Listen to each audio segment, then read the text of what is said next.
Bonjour. Philippe Noir du domaine Noir Frères à Poligny. Visiblement, ça n'est pas qu'un spécialiste de la météo, mais c'est un spécialiste de produits locaux et notamment du vin. Oui, alors effectivement, je suis plus spécialiste du vin que la météo. Mais dans l'agriculture, on scrute la météo avec intérêt tous les matins pour savoir comment on va organiser notre journée et comment on va conduire notre vignoble. Oui, alors justement, hein, c'est un monde j'imagine que vous êtes vigneron de père en fils peut-être, mais en tout cas les outils aujourd'hui, et c'est pour ça que vous avez un outil que nous n'avons pas sur la météo, et vous nous avez promis qu'il ne pleurait pas dans quelques minutes ou quand les coureurs arriveraient. Donc vous avez des outils digitaux qui vous permettent, dans votre boulot, qui est un travail traditionnel évidemment, le travail de la vigne, d'être encore plus efficace. Effectivement, on bénéficie de la technologie et en agriculture que la météo et les outils météorologiques sont des outils très utilisés en agriculture. Oui. Alors quand on est ici, on fait soit du vin, soit du comté. Alors oui, Ou les deux. effectivement, on fait ou les deux, effectivement, mais de moins en moins les deux parce que c'est deux activités qui sont qui demandent toutes les deux beaucoup d'attention et de disponibilité et de technicité. Alors auparavant, nous, effectivement, on avait les deux productions jusqu'à l'année dernière. On a été encore producteur de lait à comté, mais on a abandonné la production laitière puisque mon oncle est arrivé en retraite, on était en famille. Et voilà, donc comme ça demande beaucoup d'attention, on se concentre maintenant sur la production de vin. Alors, vous avez choisi le vin, effectivement. Il y a différents types de vins ici dans le Jura. Oui, alors le vignoble du Jura, c'est un petit vignoble par sa taille, mais avec une palette de vins, une diversité de vins très, très grande.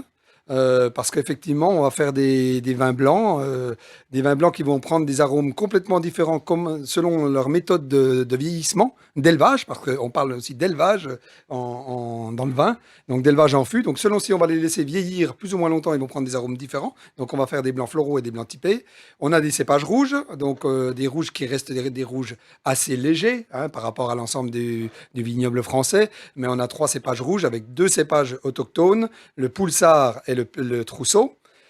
Et puis on fait les vins un peu plus spécialisés, qui ont fait le renom du vignoble du Jura. Bien sûr le vin jaune, le vin de paille également. Et puis il y a également le Magvin qui est un vin d'apéritif.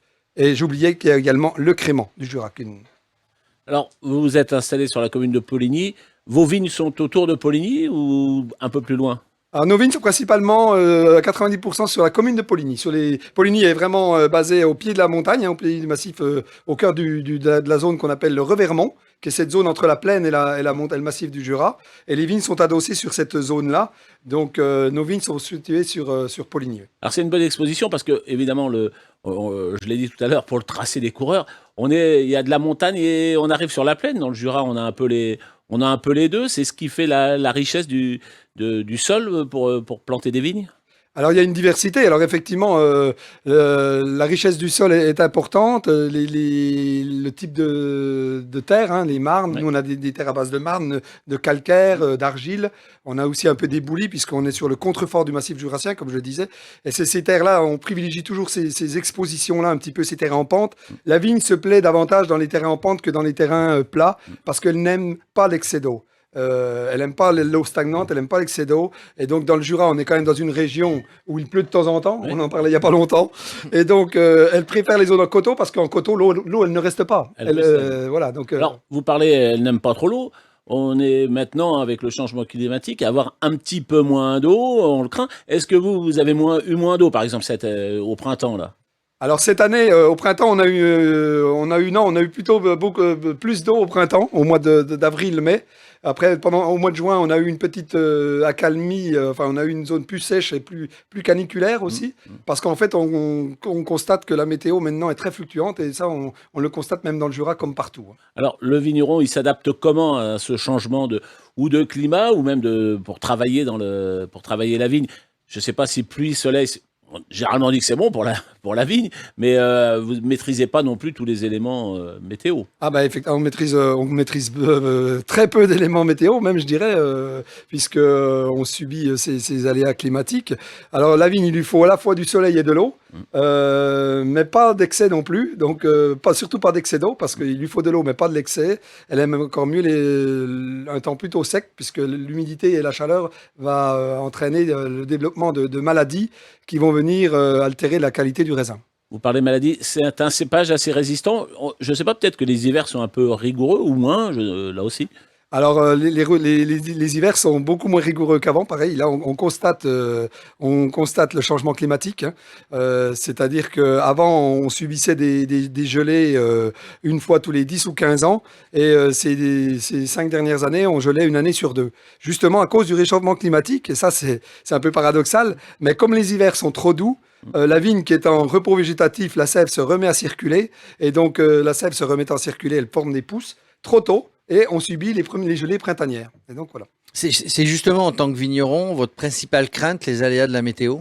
Ah oui, actuellement c'est ça. C'est le gel, on scrute la météo sans arrêt et le vigneron est complètement rassuré une fois que le raisin est dans ses cuves. On reste très prudent. La météo étant tellement fluctuante, les années ne se ressemblent pas. Et ça, c'est vrai que la météo, on scrute la météo sans arrêt. Il y a différentes solutions, des solutions anciennes et des solutions peut-être un petit peu plus modernes. Quand on va craindre le gel, on sait qu'il va y avoir du gel, peut-être de la grêle, etc. Alors, effectivement, certains contre le gel, hein, puisque pour nous, c'est un phénomène, comme je disais, qui est relativement nouveau. Le gel, on n'est encore pas très équipé dans le vignoble du Jura, puisque avant, c'était pas trop un problème. Maintenant, ça le devient, donc on commence à s'équiper. Mais c'est des moyens qui coûtent très cher, qui sont très onéreux pour le vigneron à mettre en place. Et donc, ça se met timidement en place. Et ça a une efficacité seulement limitée, hein. C'est-à-dire que si on a une gelée blanche, c'est une gelée matinale où on descend à -2, -3 degrés, on va pouvoir sauver la récolte et intervenir. Mais si c'est une gelée noire qui vient, un front froid qui vient du nord et qui vient dès le milieu de la nuit et que ça descend à -5, -6, voire plus, on ne pourra rien faire. Les cépages, il faut les entretenir. On parlait tout à l'heure de la coupe de la vigne. Comment on fabrique une vigne? Parce que on voit dans les champs des vignes, ouais, c'est les pieds de vigne, on dit ouais, il a 10 ans, 40 ans et autres. Mais c'est comment on plante? C'est pas une bulbe, comment ça se passe une vigne? Alors une vigne, c'est un plant de vigne, hein. C'est un plant de vigne qu'on plante en terre, hein. Donc en fait, c'est les pépiniéristes. On achète nos plants de vigne chez des pépiniéristes, donc qui prennent des morceaux de bois de la vigne pendant qu'elle est en repos végétatif l'hiver, et qui vont la greffer, puisque maintenant, depuis la célèbre maladie, le phylloxéra, qui a décimé le vignoble français, hein, fin du 19e siècle, ça c'est une maladie qui attaque les racines de la vigne. Et donc, depuis ce temps-là, il faut que tous les plis de vigne sont greffés sur un plant qui résiste justement au phylloxéra. Donc nos cépages, nos différents cépages en France sont greffés tous sur des porte-greffes. Et donc, ça demande une technique de greffage, hein. Donc, le vigneron, en général, il y en a très peu qui le font eux-mêmes. Il y en a quelques-uns, mais il y en a vraiment très peu. Mais c'est des pépiniéristes qui font ça. Donc, on achète des plants de vigne et on les plante en terre. Et on laisse pousser. Et alors, ouais, on laisse pousser, mais il faut s'en occuper un petit peu quand même. Alors justement, on s'en occupe quand? C'est-à-dire que, ok, c'est poussé. Je vois si je prends un plant de vigne, on peut trouver un plant de vigne chez un pépiniériste Oui. quelconque. Donc plutôt, on va essayer de choisir plutôt du raisin à consommation, parce que sinon le raisin, ça peut être un peu. Effectivement, ça peut être un peu selon raide. la variété du raisin, il y en a qui sont plus agréables à manger. Il y en a certains, c'est raide, hein. Voilà. C'est quand je vois des gens qui s'arrêtent sur le bord de la route. L'été, pendant le Tour de France, et ils vont prendre une belle photo de la vigne et puis ils prennent une grappe de raisin et ils font oula, mon coco, tu vas t'amuser, celle-là, tu vas le sentir passer. Il y en a certains, c'est raide, hein. Il faut faire quoi en fait? Parce qu'on laisse pousser, ça pousse, ou il faut tailler régulièrement? Parce que ils sont courts, vos pieds de vigne, ils dépassent pas le mètre. C'est toujours le même pied qui grossit, mais ça s'étend pas. Alors justement, il faut former le pied déjà, comme on parlait du plant de vigne que l'on plante. On le met en terre. Ce plant de vigne va donner des pousses, hein, des pousses la première année. Ces pousses sont vertes, mais après, ces pousses vertes on dit qu'elles vont outer, hein, donc elles vont devenir du bois. Et ces pousses, il faut qu'elles poussent bien droit. Enfin, on en sélectionne une qui pousse bien droit pour former le pied. Et ensuite, ce pied-là, on va le monter effectivement à 40-50 cm. Et ce pied va être le pied qui va porter toutes les branches normalement de la vie du pied de vigne sur lequel se formeront chaque année de nouvelles pousses porteuses de fruits. Donc ça nécessite effectivement à un moment donné de tailler la vigne, oui. Et donc, on taille combien de fois dans l'année? Alors on taille une fois, hein, c'est un travail qui se fait l'hiver, hein, après les vendanges quand les feuilles sont tombées, hein, c'est-à-dire que les vendanges vont être au mois de septembre, au mois d'octobre à l'automne donc les feuilles tombent. On laisse quand même, on ne taille pas avant que les feuilles soient tombées parce qu'en fait la vigne, même quand on a vendangé, avec le feuillage, continue à faire des réserves pour l'année d'après. Et c'est très important. Elle se reconstitue des réserves justement pour affronter la nouvelle année. Donc on commence la taille une fois seulement que les feuilles sont tombées. Et donc là, on va sélectionner, selon les cépages, il faut sélectionner les bois qui vont porter du fruit. Donc ça demande quand même un savoir-faire, hein, voilà, parce que tous les cépages ne se taillent pas de la même manière.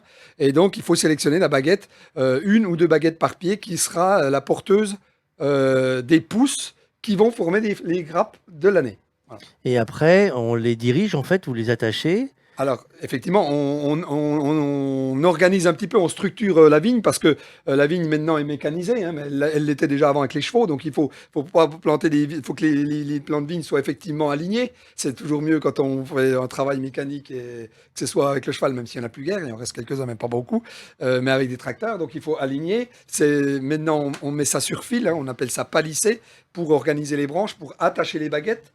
Et puis après, pour pouvoir passer les pousses de l'année, ces branches vertes qui se poussent dans l'année, les passer dans les fils, on appelle ça relever pour organiser, toujours pour travailler nos vignes, pour entretenir, parce qu'il faut quand même enlever l'herbe, donc il faut passer des outils pour enlever l'herbe, et puis il faut faire des traitements, parce qu'il faut forcément faire des traitements pour avoir de la vigne, enfin du raisin de bonne qualité, et puis pour que le raisin puisse prendre le maximum de soleil. Donc on ne laisse pas pousser tout en pagaille, parce que la vigne, ce que je n'ai pas dit, c'est une liane au départ, la famille des lianes.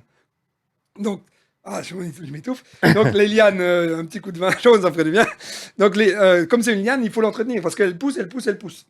Et donc, on organise ces pousses. Et une fois qu'elles sont bien relevées pour qu'elles prennent bien le soleil et qu'elles aient le maximum de soleil et le minimum d'humidité, elles continuent à pousser. Donc, on va passer une machine pour couper et cimer au-dessus et sur les côtés.